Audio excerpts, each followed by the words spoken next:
Bom dia a todos e a todas. Nós estamos dando início hoje, agora, nesse momento, ao Dia V da Vida. Eu sou Ildeu Moreira, presidente da Sociedade Brasileira para o Progresso da Ciência, a SPPC. Estamos com mais 460 entidades da sociedade civil, começando o Dia V, o Dia da Vida, onde nós vamos fazer uma marcha pela vida ao longo de todo o dia. É uma marcha virtual, em função, evidentemente, do momento que nós estamos vivendo aí da pandemia. Eu queria, de início, agradecer a todos vocês que estão assistindo, informar que a gente vai ter atividades ao longo de todo o dia, eu vou detalhar um pouco em seguida, e essa atividade que começa agora, eu queria agradecer muito o Ayrton Escobar, que é um jornalista reconhecido na área de ciência, que está aqui nos ajudando, vai ser o mestre de cerimônia dessa atividade sobre as ciências e a vida. Eu queria, de início, também, deixar nossa palavra de pesar para todos os brasileiros e brasileiras, para todas as famílias que perderam ou que estão com os seus entes queridos em situações de muita dificuldade em relação a essa pandemia da Covid-19. Deixar também a nossa solidariedade, o nosso agradecimento a todos os profissionais de saúde, cientistas, técnicos, trabalhadores de serviços essenciais que estão, nesse momento, na frente de combate dessa pandemia terrível. Então, eu gostaria de deixar a importância de registrar o nosso pesar e o nosso agradecimento. Então, esse dia foi, como eu mencionei, está sendo organizado por mais de 400 entidades da sociedade civil brasileira, e o objetivo fundamental é chamar a atenção para a importância da vida como um bem fundamental para todos nós e o direito de todos. O segundo ponto que nós estamos chamando a atenção nesse dia de hoje é também a questão da importância das autoridades, dos gestores e da sociedade seguirem as orientações científicas, as orientações sanitárias, as orientações médicas nesse momento de dificuldade muito grande. Um terceiro ponto que nós estamos destacando é a importância do nosso Sistema Único de Saúde, dele ser fortalecido, porque ele é um instrumento essencial no atendimento de milhões de brasileiros. Chamamos a atenção também para a questão do meio ambiente, a vida no planeta, a vida dos humanos, mas também a vida espalhada na natureza, a extraordinária biodiversidade que nós temos, a nossa preocupação com a preservação da biodiversidade, do meio ambiente, como um fator essencial para a vida nossa e a vida no planeta. Um quinto ponto que nós estamos também chamando a atenção nesse dia de hoje é a importância da solidariedade, a solidariedade entre todos nós, em particular para as camadas mais vulneráveis da população brasileira, os setores mais pobres, os desempregados, que estão passando uma situação muito difícil nesse momento de crise econômica e de crise sanitária. E o último ponto que nos une a todos é a importância da democracia, valorizar a democracia como um elemento fundamental para melhorar a vida de todo mundo, para a sociedade poder se desenvolver adequadamente. Então, esses são os pontos que nos unem nesse dia V da vida, da Marcha pela Vida. Eu queria dizer a vocês e convidar vocês a participarem de muitas atividades que estão acontecendo nesse momento no Brasil inteiro.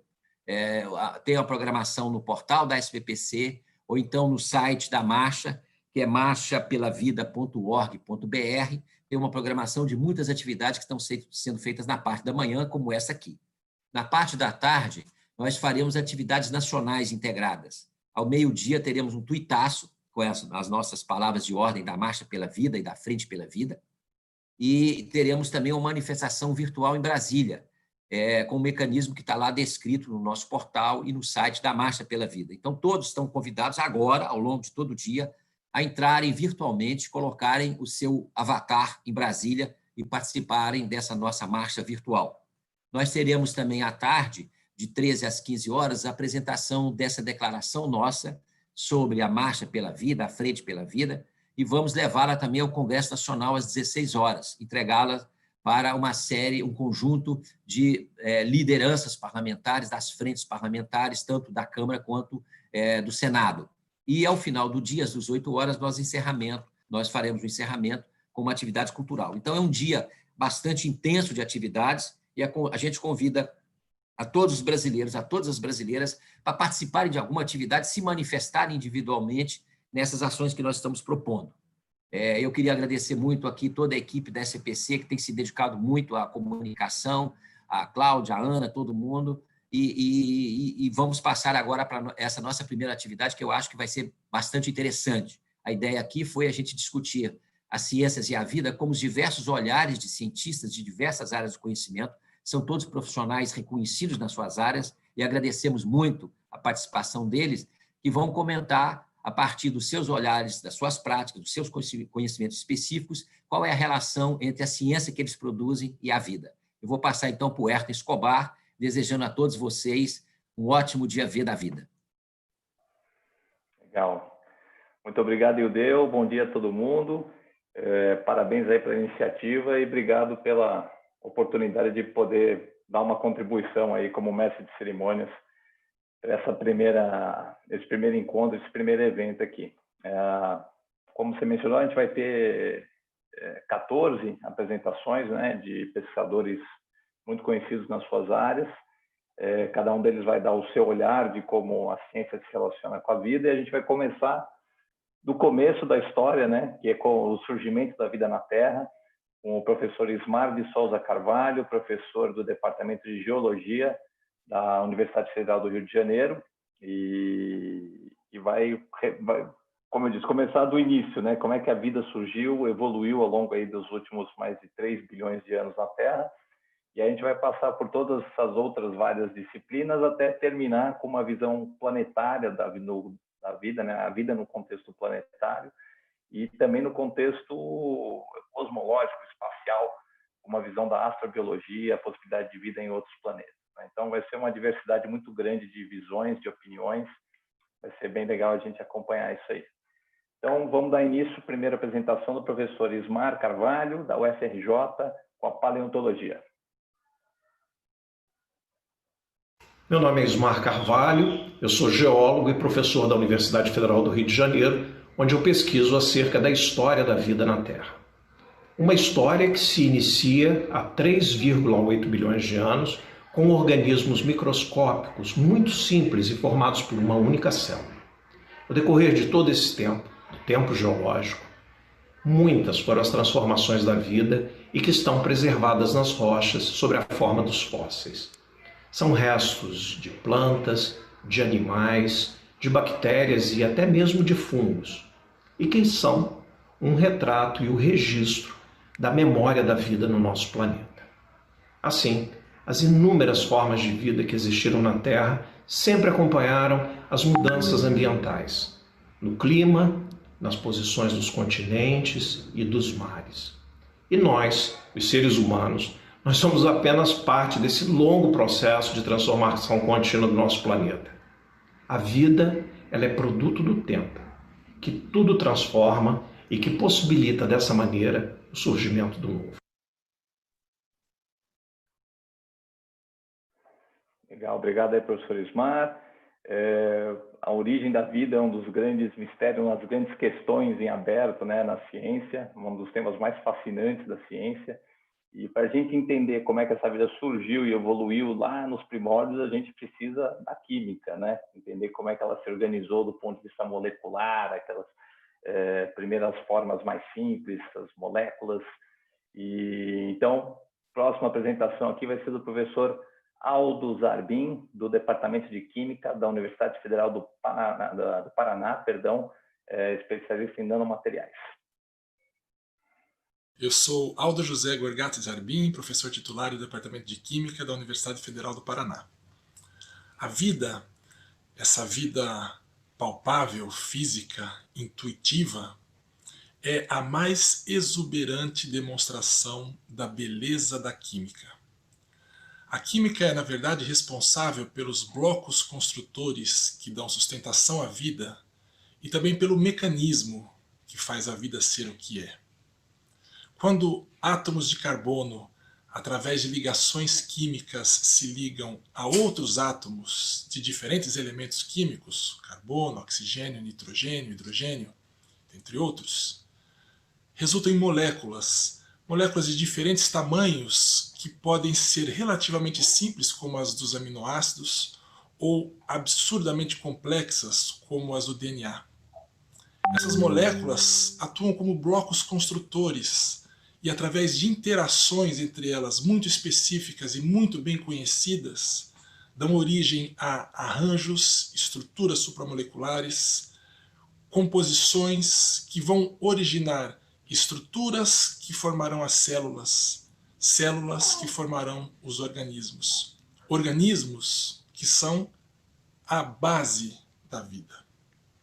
Mas somente a existência do organismo não garante a vida, é necessário o sopro, o mecanismo, aquilo que os químicos chamam de metabolismo, que nada mais é do que uma sequência infinita de reações químicas ocorrendo simultaneamente e consecutivamente, de forma muito bem orquestrada. Estima-se que um organismo humano tenha algo em torno de 30 a 40 trilhões de células. E em cada única célula ocorrem cerca de 100 mil reações químicas por segundo. A vida é uma quantidade de 100 mil vezes 30 trilhões de reações químicas ocorrendo a cada segundo. Reações das mais diversas, incluindo a mais bela e mais representativa da vida, que é a respiração. A respiração, quando eu inflo os meus pulmões com oxigênio, esse oxigênio é levado a cada uma das minhas células pelo sangue, através de uma interação específica com uma molécula presente no sangue. E nessas células reage com o meu alimento, fornecendo energia que me mantém vivo. E como produto dessa reação, expiramos CO2, gás carbônico que será matéria para alimento de outra classe de seres vivos, as plantas e os vegetais, numa outra reação belíssima chamada de fotossíntese. A química e esse conjunto interminável de reações é que dão sustentação à vida. E também nos dão sustentação à beleza da vida.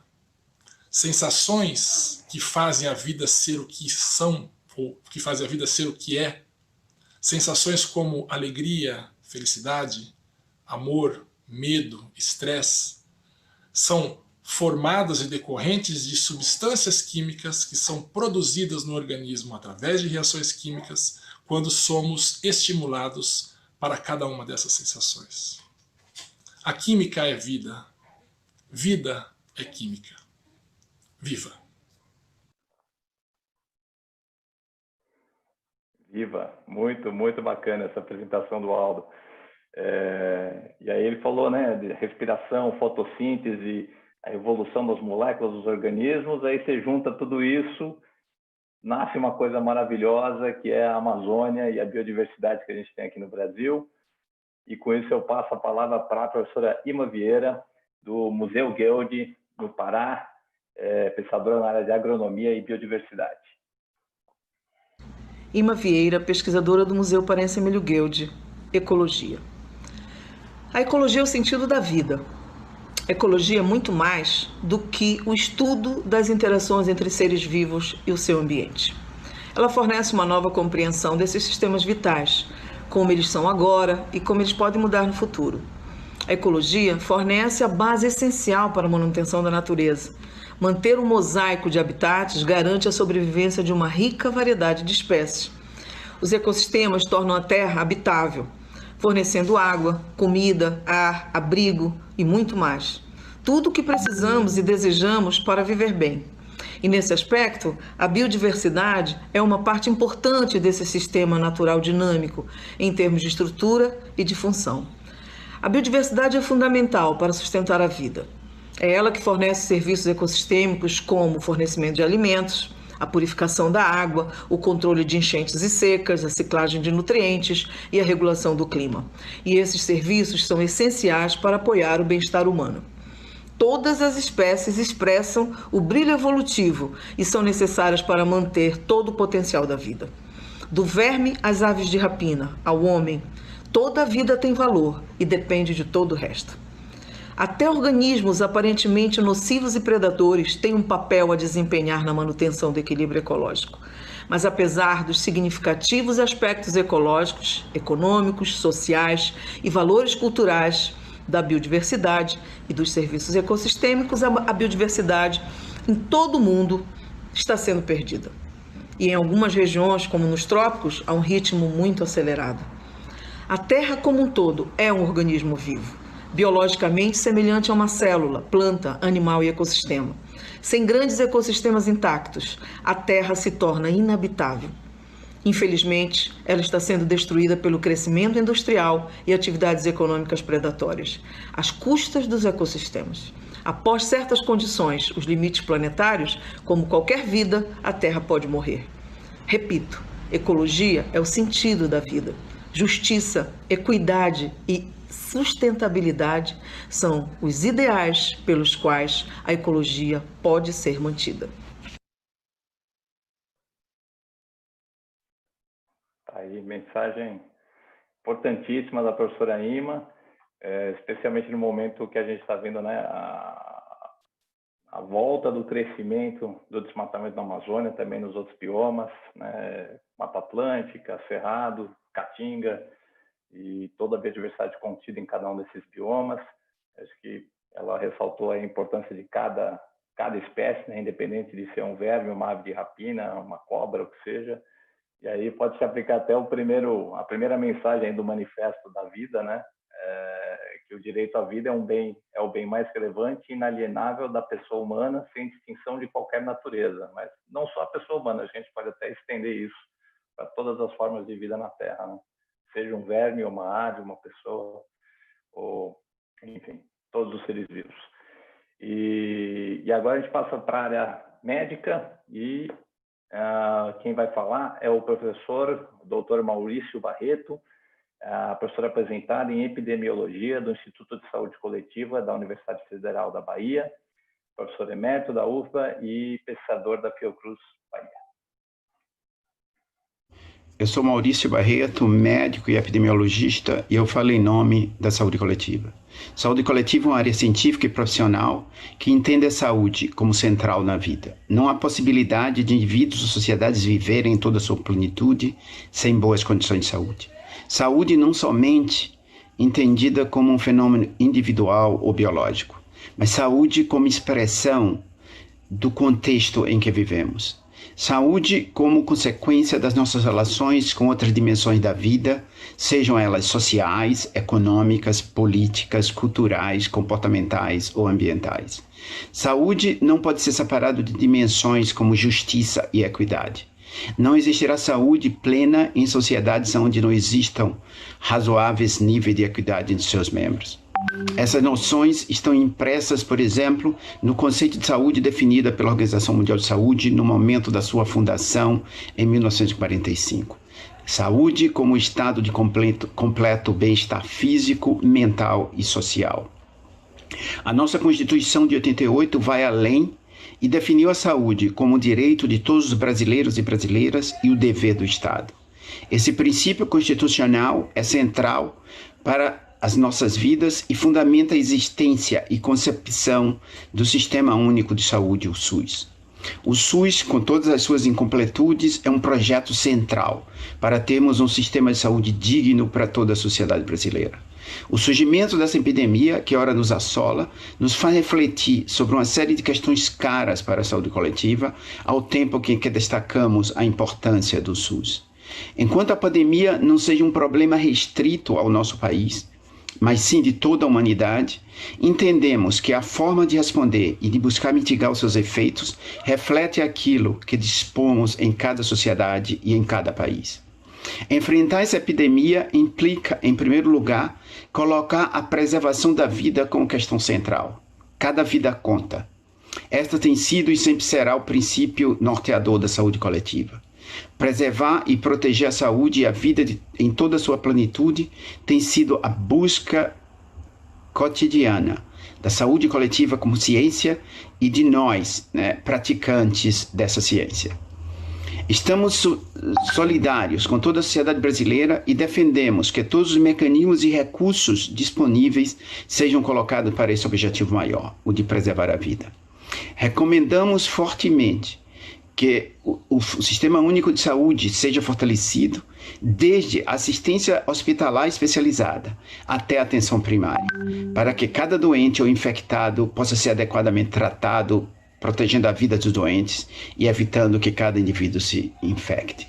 Que todos os mecanismos de proteção social sejam ativados para que cada indivíduo, cada família, cada comunidade seja atendida em todas as suas necessidades e possa cumprir com as determinações de distanciamento social, única forma demonstrada efetiva de nos proteger dos efeitos nefastos da epidemia.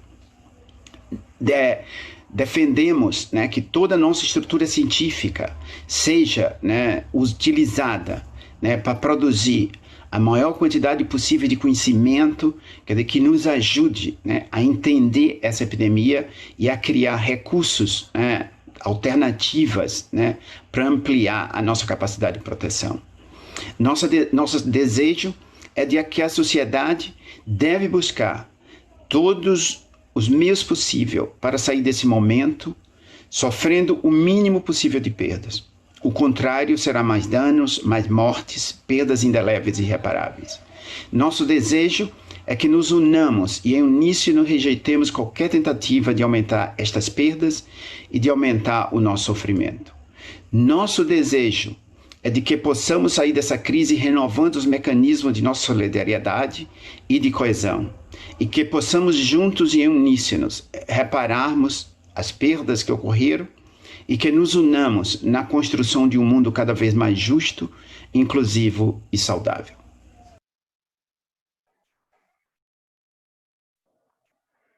Ótima mensagem aí do professor Maurício, ressaltando a importância ainda crucial do distanciamento social e a valorização do SUS, que a gente, em outros tempos, só ressalta os problemas e realmente, claro, tem muitos problemas, muitas limitações, mas imagino o que seria do Brasil nessa pandemia sem o SUS. Então, isso tem que ser muito valorizado nesse momento. Obrigado, Maurício. Agora eu vou passar a palavra para a antropologia e quem vai falar em nome dela é o professor Otávio Velho, professor emérito do Museu Nacional da UFRJ, nosso grande Museu Nacional, que está aí se recuperando valentemente do incêndio. Pô, dá até tristeza de lembrar disso, Mas, enfim, vamos lá. Professor Otávio Velho, com você. Meu nome é Otávio Velho. Eu sou professor emérito em antropologia do Museu Nacional da UFRJ, onde passei quase toda a minha vida profissional. Eu diria que na antropologia, em princípio, mais tradicionalmente, a noção de vida enquanto tal não aparece tanto. O que aparece, na verdade, o que sempre apareceu, na verdade, foram modos de vida, o que não deixa de ser uma maneira especial de contemplar a questão da vida, já com um viés típico da antropologia, que é o da preocupação com a variedade, ou seja, não é a vida genericamente, mas são as de suas diversas manifestações. Nesse sentido, quase se poderia dizer que a antropologia é um estudo dos modos de vida que existem, dos modos de vida dos seres humanos. E, nesse sentido, os antropólogos têm percorrido o mundo todo procurando exatamente esta variedade. No entanto, eu diria que outra perspectiva da antropologia importante é a preocupação com o ponto de vista dos seus interlocutores, que antigamente nós chamávamos de informantes, aqueles que são objeto dos nossos estudos, mas que na verdade também são partícipes dos nossos estudos. E nesse sentido, a preocupação com a vida, eu diria que é uma preocupação quase que dos seres humanos. Nós todos somos, de alguma maneira, filósofos nesse sentido, e nos preocupamos com isso. Então, os antropólogos se preocupam em saber o que os seus interlocutores pensam sobre a vida, como é que eles definem a vida. E aí também é uma grande variedade. E essa variedade é importante nós nos darmos conta dela para que nós possamos relativizar a nossa própria noção muito naturalizada do que seja a vida. Existem grupos humanos, por exemplo, para os quais isto que nós chamamos vida não é a verdadeira vida. A verdadeira vida é uma outra. Por exemplo, para certos grupos indígenas, uma vida verdadeira é uma que não tenha que conviver com a morte, ou não tenha que conviver com a defecação humana. Isso é que seria uma verdadeira vida. O que, aliás, faz lembrar certas correntes da filosofia erudita, como, por exemplo, a chamada gnose, que tem uma grande importância na história da filosofia. E dentro disso também, eu acho que uma preocupação dos nossos interlocutores, que de alguma maneira é nossa preocupação como seres humanos, como filósofos naturais, são coisas como do tipo, onde é que a vida começa, onde é que ela acaba, e também nisso há uma grande variedade. E, portanto, nós sabemos, mesmo entre nós, como existe essa questão. A questão de quando é que a vida começa, por exemplo, é uma grande questão, inclusive, de caráter político, hoje em dia, né? Então, nesse sentido, eu diria que isso aí é uma preocupação da antropologia. Agora, eu diria também que, atualmente, muito recentemente, começa a surgir de uma maneira mais forte, como uma espécie de corrente renovadora da antropologia, a preocupação com a vida, naquele sentido mais geral que eu me referi inicialmente. E, nesse sentido, se tenta pensar a antropologia como sendo um estudo realmente da vida humana. Isso é que seria a antropologia no seu sentido mais genérico. E aí é a vida pensada não como alguma coisa que está dentro do organismo, a vida dentro do organismo, mas é o contrário. São os organismos dentro da vida. Isso é que seria esse sentido mais genérico de vida, que atualmente, uma corrente mais renovadora da antropologia, vem sendo estudada e vem sendo pensada. A vida pensada não como alguma coisa, então, como tradicionalmente se pensava, como alguma coisa que é inata, ou então que é adquirida, mas alguma coisa que vai sendo desenvolvida. A vida como um itinerário. E isso, então, é que permite, me parece, que a antropologia se reencontre com o mundo da vida e com as outras disciplinas que se interessam pela vida. Então, nesse sentido, nós poderíamos, então, abrir novas possibilidades de interlocução com outras disciplinas e, quem sabe, até o surgimento de novas disciplinas. Legal, professor Otávio, com a visão aí da antropologia, que certamente vai ter um papel importantíssimo, assim como as outras ciências humanas e sociais, para a gente entender todas as transformações gigantescas que estão acontecendo e que ainda vão acontecer no Brasil e no mundo por conta dessa pandemia, né? Mais importantes do que nunca aí. E agora a gente volta para a medicina, porém com um foco na virologia, o estudo dos vírus, com o professor Pedro Vasconcelos, que é médico pesquisador do Instituto Evandro Chagas. Meu nome é Pedro Fernando Vasconcelos, eu sou médico, pesquisador aposentado do Instituto Evandro Chagas e professor da Universidade do Estado do Pará e também presidente da Sociedade Brasileira de Medicina Tropical. Bom, vida para mim, como médico, é uma noção muito ampla do significado de vida. Mas um dos significados que eu acho que é importante, tem a ver com as minhas atividades profissionais como cientista, é a manutenção dos sistemas biológicos. Isso, no sentido amplo, no sentido biológico,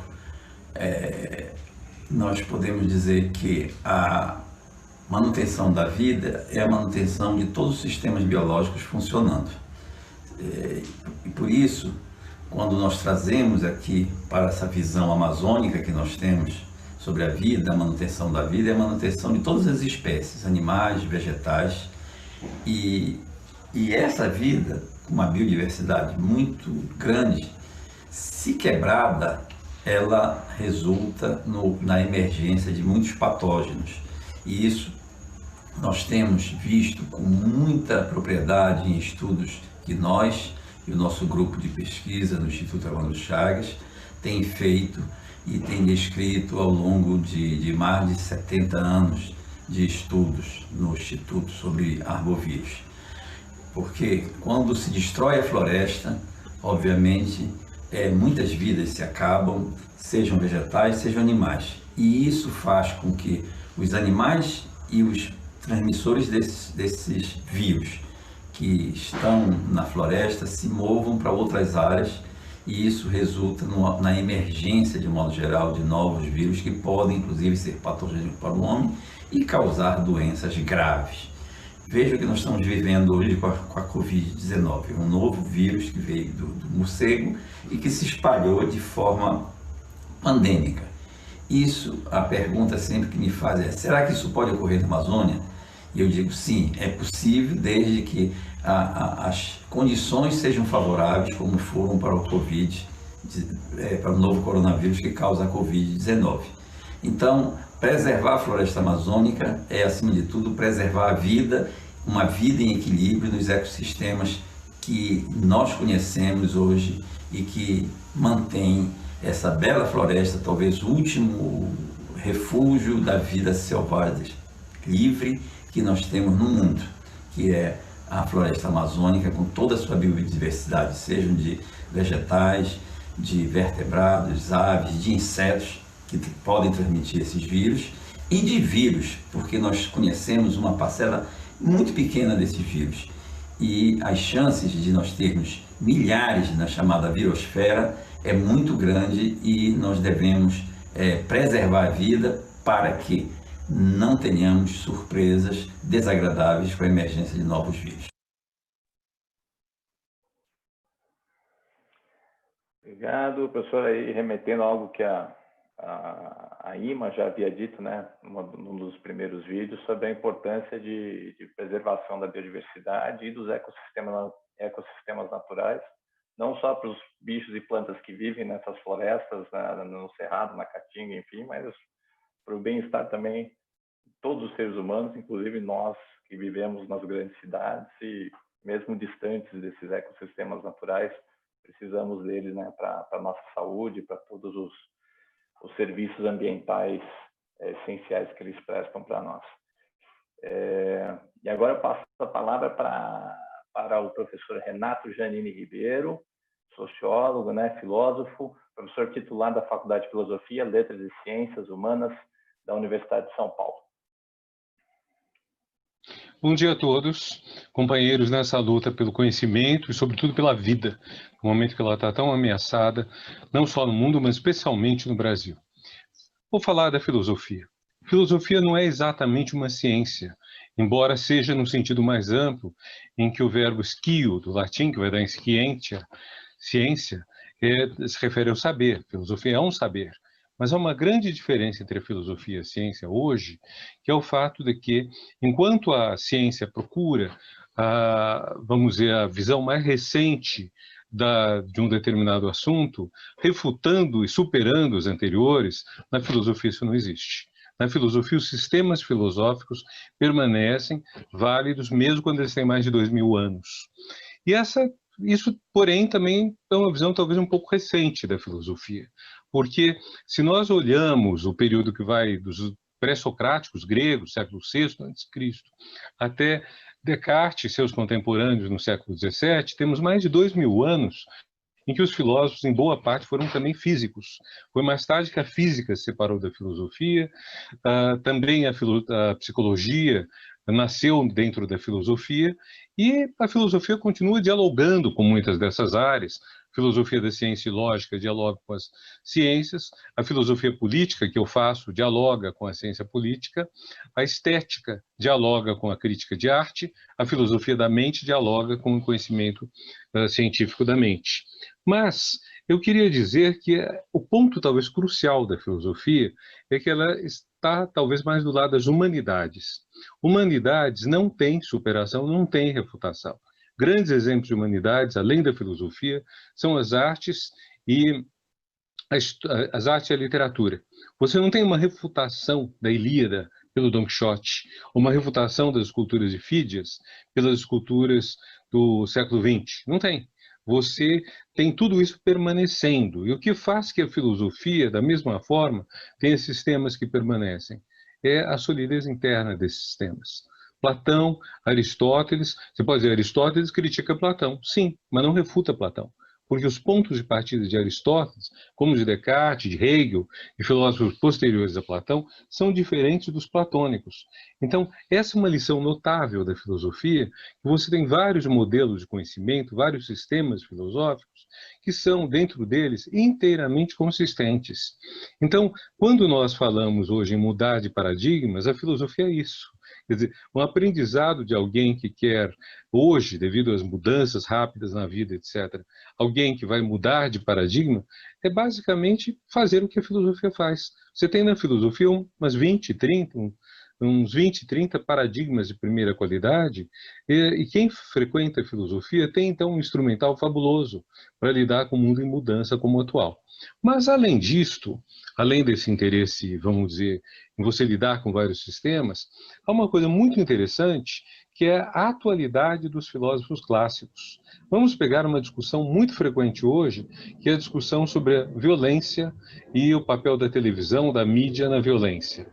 Pois bem, esse papel da mídia na violência, dizem alguns, você assiste uma cena de violência, filme sobre isso, você vai tender a ser agressivo, a ser violento. Isso é Platão. Isso é a teoria de Platão sobre a imitação, sobre a mimesis, que é o nome grego de imitação, argumentando que o teatro, em especial as artes, fazem, mas sobretudo a teatral no caso, fazem que as pessoas tendam a imitar o que elas veem e, portanto, daí uma desconfiança de Platão em relação à arte, pelo menos a teatral.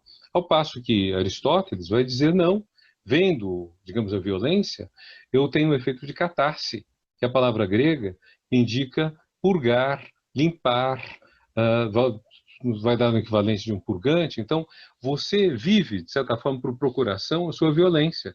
Assistindo à violência, você não vai ser violento.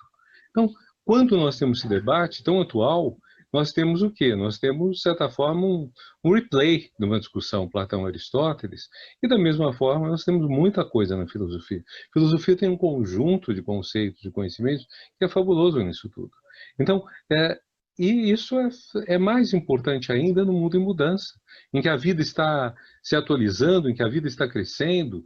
Então, nós temos que ver, nesse momento, que papel tudo isso faz e como que isso funciona. Então, lutando todos nós pelo conhecimento e pela vida. Obrigado, professor Renato Giannini. Ribeiro, muito coerente aí nas suas colocações e trazendo mais uma vez a importância da filosofia, das ciências humanas e sociais para a compreensão, né, dessas transformações enormes que a gente está passando agora. Essa colocação que ele fez sobre entendimento da violência, por exemplo, muito curioso que muitas vezes a gente usa a filosofia para discutir problemas sociais, né, políticas públicas, sem nem saber que, na verdade, na raiz dessas ideias, dessas concepções, você tem a filosofia dando o norte, né, dando as diferentes visões que a gente usa nesses debates. E vamos ver aqui o nosso papo. Agora, vamos dar encaminhamento com a neurociência, professor Siddhartha Ribeiro, professor da Universidade Federal do Rio Grande do Norte, onde ele é diretor também do Instituto do Cérebro. Do ponto de vista do cérebro, da neurociência, do ponto de vista das relações do indivíduo com o meio e com o seu ambiente social, é uma negociação. No nível mais animal, é uma negociação entre três imperativos: matar, não morrer e procriar. Matar alguma coisa para comer, nem que seja uma alface, não morrer, não ser predado por nenhum outro animal e, eventualmente, encontrar parceiros férteis para deixar descendentes.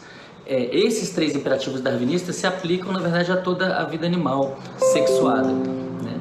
Claro que no âmbito da cultura humana, nós começamos a operar em outros níveis em que as necessidades são muito mais complexas e muito mais sutis. Então a vida de um ser humano, a vida de uma pessoa que está imersa na cultura, seja uma indígena calapalo, seja um quilombola de Alcântara, seja um engravatado da Faria Lima, todas essas vidas são vidas complexas que operam muito além dessa chave dos imperativos darwinistas, que operam em âmbitos que dizem respeito a toda uma psicologia individual, com sua parte consciente pequena, sua parte inconsciente muito vasta, e também com o inconsciente coletivo, com aqueles símbolos, com aqueles medos, com aqueles desejos que são comuns a todos os seres humanos, seja porque são inscritos no nosso genoma, que são filogeneticamente herdados, seja porque são construídos culturalmente através de experiências compartilhadas, como por exemplo a amamentação, como por exemplo o apaixonamento durante a puberdade, a experiência de ter filhos, a experiência de envelhecer, e todo mundo caminha, claro, na mesma experiência, que é a experiência de morrer. Então isso cria uma série de vivências compartilhadas que fazem a base do inconsciente coletivo. Isso também é muito importante para a nossa vida. E se a gente pensar de um ponto de vista agora mais distante dessa psicologia profunda e mais próxima da biologia, se a gente pensar na biologia molecular, na bioquímica dentro das células, a gente vai perceber que existe de fato um princípio fundamental que parece ser obedecido em todos esses níveis, desde um nível mais micro, no nível, digamos assim, na escala nanométrica das vesículas sinápticas, até uma escala de micrômetros de uma célula inteira, de milímetros de circuitos corticais, circuitos cerebrais, depois uma escala mesoscópica, macroscópica de um indivíduo, de vários indivíduos, de uma população. Em todos esses níveis de organização da vida, um princípio fundamental é o da homeostase, do equilíbrio, né, de trazer para o meio, do caminho do meio. Quando o sistema se organiza de uma forma a estar nos extremos, né, extremos fisiológicos, extremos metabólicos, extremos bioquímicos, ele está mais perto da morte, do seu fim, do que quando ele está num equilíbrio, né? Um equilíbrio seja de temperatura, seja de pH, seja de osmolaridade, seja de frequência cardíaca, níveis hormonais. Então, todos esses níveis de observação da biologia, que tem um reflexo na psicologia, trabalham para que a vida possa continuar a se manter, continuar a estar existindo nesse mundo em troca circular de estímulos. É preciso que exista esse retorno ao equilíbrio, à homeostase.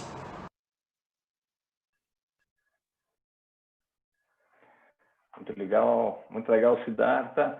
Já mencionou a psicologia aí, que é o tema da próxima apresentação.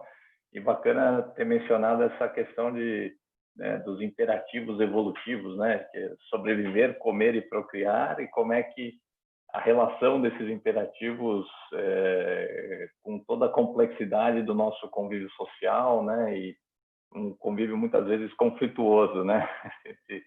Não é fácil viver em sociedade, e a gente precisa da psicologia para nos ajudar nesse desafio aí de conviver uns com os outros nesses sistemas extremamente complexos, né? E com isso, então, chamo o professor Brígido Camargo, que é professor do Departamento de Psicologia da Universidade Federal de Santa Catarina. Meu nome é Brígido Viseu Camargo, sou professor titular da Universidade Federal de Santa Catarina, pesquisador do CNPq e conselheiro nato da Sociedade Brasileira de Psicologia. O que pode significar a vida para a psicologia? Quando falamos da psicologia no cotidiano, pensa-se em uma profissão. No entanto, muitos anos antes dela ser uma profissão, ela se constituiu enquanto uma ciência. A ciência psicológica, como as outras ciências, se interessa pela vida. E a vida, de uma forma geral, envolve a relação dos seres e das coisas com o meio ambiente. No caso do homem, esse meio ambiente é tanto físico quanto social. A psicologia se interessa por uma dimensão da vida, mais particularmente a humana, que expressa pelas formas e pela forma como o homem conhece, sente e se comporta em relação às coisas e aos outros homens e a si mesmo. Na ciência psicológica, procura-se analisar e entender os processos que envolvem a aprendizagem, a convivência com os outros e a capacidade de observá-los e de se auto-observar, bem como de estimá-los e desenvolver sua própria autoestima. Uma capacidade essencial para o homem é resolver situações novas com estratégias já conhecidas, e a isso nós denominamos inteligência. A vida, para a psicologia, pressupõe o outro. Esse outro é o intermediário entre eu e o mundo que me cerca. Ao longo de nossa vida, esse outro se apresenta sob a forma de família, escola, grupo de amigos, trabalho, participação religiosa ou participação política. Cada um e cada uma, ao longo da vida, desenvolve preferências, motivações, sentimentos e comportamentos. E essas características permitem tanto a compreensão, a cooperação e a solidariedade entre os homens, como a intolerância e a agressividade de uns com os outros. A vida tem conflitos e o medo da morte faz parte dela. Nesses tempos de pandemia, a morte se torna mais presente a todos, e essa circunstância faz aflorar o que construímos de melhor e de pior pela multideterminação do que aprendemos e do nosso caráter. Estamos testemunhando posicionamentos polarizados frente a como preservar a saúde pública. A psicologia, como outras ciências, pode ajudar a conhecer mais como as pessoas se revelam nesse momento atual e fornecer elementos para que se previna as expressões de desprezo com a vida e que incentive aquelas expressões de apreço. A profissão da psicologia tem acolhido as pessoas para que o medo não as imobilize. Precisamos ser estimados e para isso precisamos saber estimar. A vida é um valor central para a psicologia e essa ciência acompanha aqueles que trilham o caminho para a vida.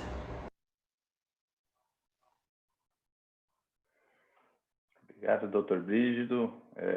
Sem dúvida, estamos vivendo uma situação que faz aflorar aí tudo que é de melhor e, infelizmente, de pior também na sociedade, né, no ser humano. E a gente, esse evento, essa iniciativa de hoje é justamente para tentar garantir, estimular que aqueles que têm apreço pela vida prevaleçam sobre aqueles que têm desprezo pela vida, como o senhor colocou, né? E agora passo a palavra para a professora Mercedes Bustamante, professora da Universidade de Brasília, ecóloga, e vai trazer mais uma vez aí a visão da ecologia com a importância dos ecossistemas, da biodiversidade e a relação disso tudo com o bem-estar humano. Então, Mercedes. Hoje, em um momento de grave crise sanitária, política e econômica no Brasil, nos reunimos, atendendo ao chamado de várias entidades representativas em uma frente pela vida. E talvez a característica mais marcante da vida seja a sua diversidade. Somos uma entre milhões de espécies que compartilhamos esse planeta. E a diversidade não se apresenta somente no número de espécies, mas também em suas complexas interações e nos diferentes ecossistemas. Conservar a diversidade biológica e os ecossistemas não somente nos permite conhecer o passado através do entendimento dos processos da evolução, mas também contar com novas soluções para os nossos problemas presentes e futuros. Nossa saúde, a qualidade de nossos alimentos, o ar que respiramos, a água que utilizamos são dependentes de ecossistemas saudáveis e biodiversos. Defender a vida em suas diferentes formas é um compromisso ético e uma necessidade fundamental. A perda de espécies em todo o mundo está acelerando em função de vários fatores de degradação que estão relacionados às atividades humanas. Ainda temos, no entanto, uma estreita janela de oportunidade para reverter esse quadro, mas isso vai demandar vontade política, organização social e coordenação em vários níveis. Juntos, em uma frente pela vida, podemos redesenhar nosso presente e um futuro de mais justiça social e ambiental. O Brasil tem um papel importantíssimo nesse processo. Somos o país com maior diversidade biológica no mundo. Essa diversidade se expressa nos seus ambientes terrestres, nos seus ambientes aquáticos, nos seus sistemas costeiros e marinhos. Temos uma enorme diversidade social que compõe o tecido da nação brasileira. Muito dessa diversidade social foi gerada através de uma interação harmônica com os ecossistemas.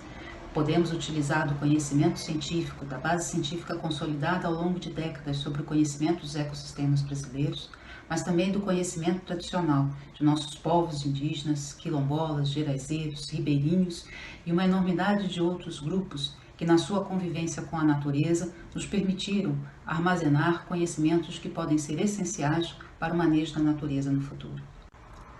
A defesa do meio ambiente é, então, também a defesa dos direitos humanos, a defesa da liberdade de expressão e a defesa da liberdade de representação das diferentes opiniões e povos que constituem o Brasil.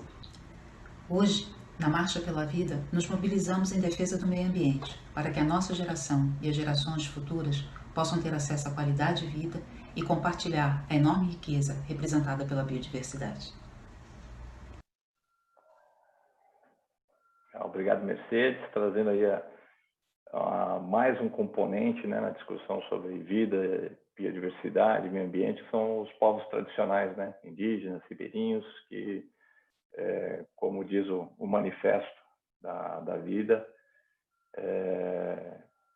enfim, merecem tanto todo o reconhecimento, proteção e respeito quanto qualquer outro, né?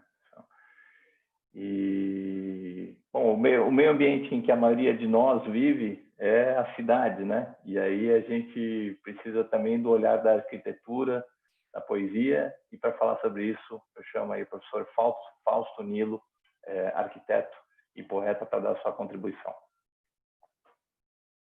Eu sou Fausto Nilo, sou arquiteto e urbanista, me formei na Universidade Federal do Ceará, fui professor da Universidade Federal do Ceará e fui também professor na Universidade Federal de Brasília, além de ter trabalhado no metrô de São Paulo, desenhando estações.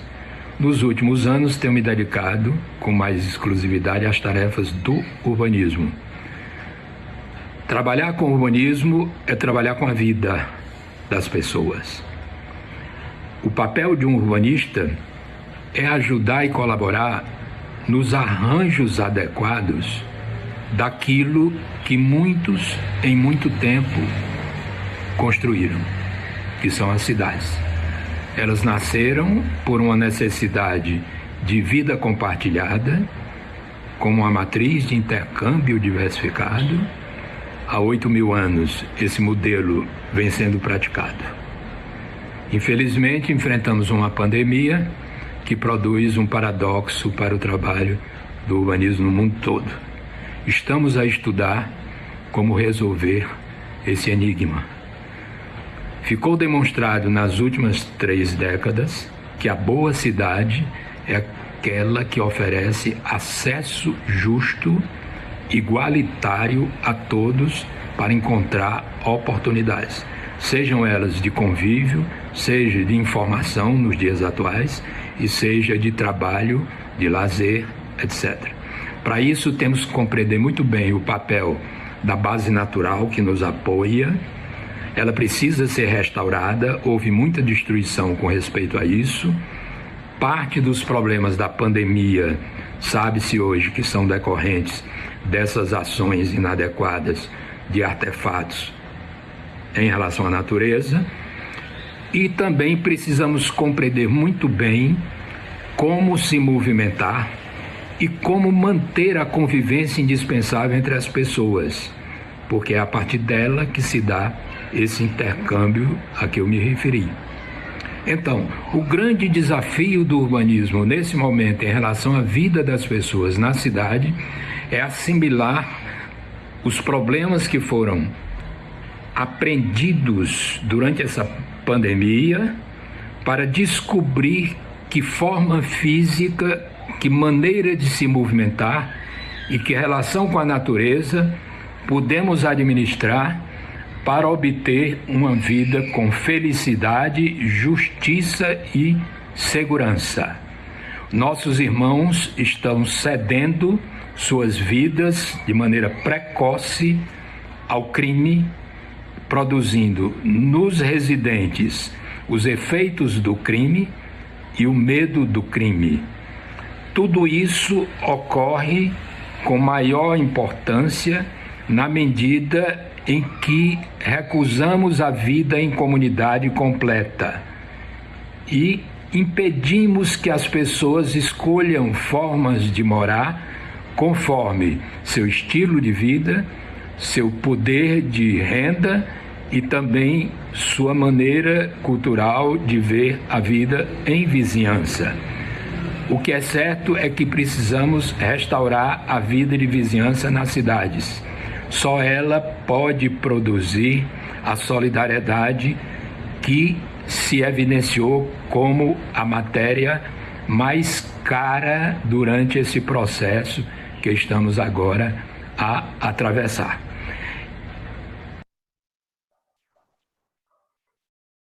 Perfeito, professor Fausto, trazendo aí os desafios do urbanismo, né, da vida nas cidades, da vida do convívio das cidades, a importância de resgatar, né, a importância da vizinhança, das pessoas interagirem mais, né? A gente vive no mundo, ainda mais agora na quarentena, todo mundo trancado dentro de casa, as pessoas não interagem mais como antigamente, e isso está realmente trazendo desafios grandes aí para a sociedade como um todo.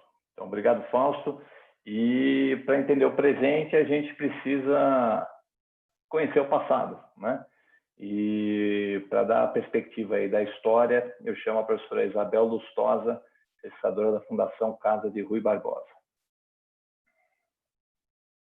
A história é a mestra da vida, ou pelo menos deveria ser. Talvez se os homens aprendessem com ela, não estivessem condenados a repetir os mesmos erros infinitamente. Apesar do que nos ensina Heráclito ao dizer que um homem não se banha 2 vezes no mesmo rio, porque da segunda vez nem o rio nem o homem são mais os mesmos, do ponto de vista da natureza humana em geral, a história vem demonstrando que se de fato o rio corre para o mar e suas águas ali desaparecem, o homem continua a ser o mesmo homem. Passados alguns milênios desde que inventou a roda, ele conserva na sua natureza os mesmos elementos daqueles que, por exemplo, lincharam Jesus de Nazaré. Ou a mesma fraqueza de São Pedro, que por um medo mais do que justo dos que torturavam Jesus, negou seu mestre 3 vezes e em bem pouco tempo. E ainda na mesma cena histórica, temos o exemplo até hoje sempre renovado da infâmia de Judas Iscariotes, que o traiu e vendeu por 30 moedas. Felizmente, e é isso que pode nos salvar, em meio a essa variedade de caracteres, alguns homens e mulheres conservam em sua natureza elementos do espírito daquele mestre, que também era um homem, só que dotado de uma infinita capacidade de compreender, de apaziguar e de se compadecer do sofrimento do outro. Qualidades que lhe permitiam reunir em torno de si, numa mesma comunidade, aos sábios e aos abastados, os pobres de bens e os pobres de espírito, os diferentes e aqueles que a sociedade abandonara ou expulsara. Jesus morreu crucificado, como sabemos, mas suas ideias e pensamentos generosos influenciaram e ainda influenciam os destinos da humanidade. As primeiras décadas do 3º milênio se passam em meio a uma crise geral dos valores que até pouco tempo orientavam a nossa vida. Os ideais de liberdade igualdade e fraternidade, a consolidação do que se estabeleceu como direito do homem e que deu origem às constituições que regem os países no mundo moderno, estão virando letra morta diante de forças negativas que procuram levar o mundo aos tempos do mais profundo e cruel obscurantismo. Diante da tragédia anunciada, cabe ao historiador iluminar o presente com as luzes do passado e elevar a voz para ensinar em toda parte que situações históricas que reuniram determinados elementos, tais como os que vemos se reunirem agora, levaram a verdadeiras hecatombes, tragédias de dimensões mundiais, produzidas pela ação de homens sobre a natureza e sobre os outros homens. Homens movidos por paixões e interesses que continuam a ser os mesmos, que sempre moveram determinados homens ao longo da história. A história é vida e a história é viva. Somos sujeito e objeto dela. Os que vão saindo da caverna têm o dever de puxar seus irmãos das sombras para a luz. E esse é também o papel do historiador, tanto do historiador quanto do filósofo, do cientista e do artista. Sigamos juntos. Obrigado, professora Isabel. Isso aí, iluminar o presente, especialmente o obscurantismo, que infelizmente está crescendo no presente, com as luzes do passado, para que a gente não repita erros históricos, né? Literalmente, do nosso passado, do qual a gente não tem boas lembranças. Estamos caminhando para o final agora, temos mais 2 apresentações, e o próximo é o professor Paulo Artacho, professor do Instituto de Física da Universidade de São Paulo. Paulo Artacho, professor do Instituto de Física da Universidade de São Paulo. Bem, falar sobre meio ambiente e a vida é meio redundante, porque não dá para separar os dois. Meio ambiente é a vida do nosso planeta. É uma rede interconectada de propriedades físicas, químicas e biológicas que sustenta a vida no nosso planeta. Lutar contra o meio ambiente é, obviamente, lutar contra a vida no nosso planeta. Então, e hoje, mais do que nunca, o meio ambiente e a vida estão sob ameaça no nosso planeta. Pelos interesses econômicos, pelos interesses políticos e pela superexploração da natureza.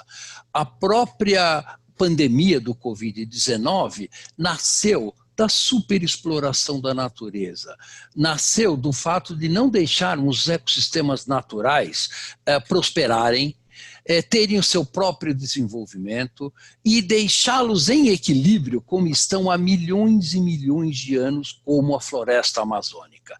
Desmatar a floresta amazônica é contra a vida do planeta, é contra a vida dos brasileiros, porque a floresta amazônica contém milhares de vírus desconhecidos da ciência que hoje estão em equilíbrio com a sua fauna e com a sua flora. Assim que nós desmatamos esta floresta, nós facilitamos o contato desses vírus desconhecidos da ciência com a nossa sociedade, o que a pandemia do Covid-19 deixou muito claro que é algo que nós temos que fazer com muito cuidado.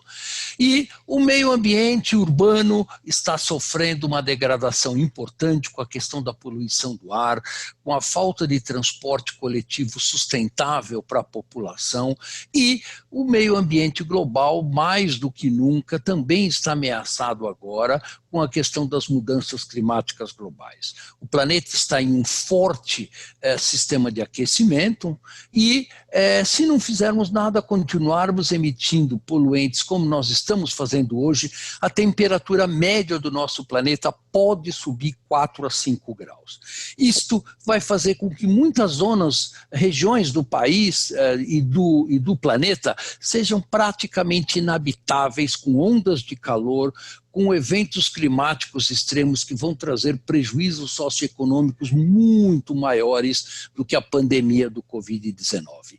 Então, é muito importante que que temos que preservar a vida e temos que preservar o meio ambiente para a sustentabilidade do nosso planeta, da nossa espécie e de todos os seres vivos que dividem o planeta conosco. Obrigado, Paulo. Uma fala aí que conectou muitas das coisas que foram ditas, né, nas apresentações anteriores, a destruição ambiental com a poluição urbana, a mobilidade, todos os desafios do urbanismo, né, que a gente tem nas cidades, a poluição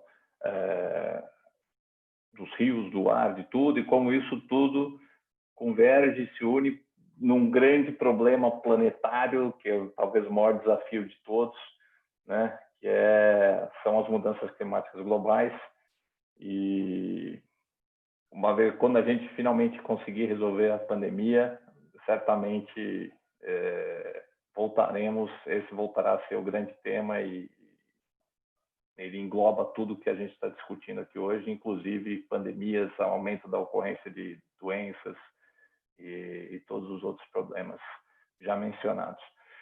E, bom, enquanto a gente tenta preservar a vida aqui na Terra, para finalizar, a gente vai trazer agora o Douglas Galante, que é pesquisador do Laboratório Nacional de Luz Síncrotron, é um especialista em astrobiologia, é o estudo da possibilidade da existência e de qual seria a forma de da vida fora da Terra, né?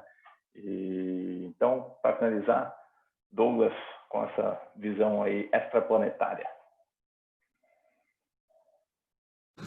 Olá, pessoal. Meu nome é Douglas Galante, eu sou pesquisador no Laboratório Nacional de Luz Síncrotron, em Campinas, que faz parte do Centro Nacional de Pesquisa em Energia e Materiais, e é onde hoje está nascendo o grande acelerador síncrotron brasileiro, o Sirius, que vai ser uma máquina fantástica para ajudar a gente a entender um pouquinho melhor o fenômeno da vida, seja aqui no nosso planeta e talvez até mesmo em outros lugares do universo.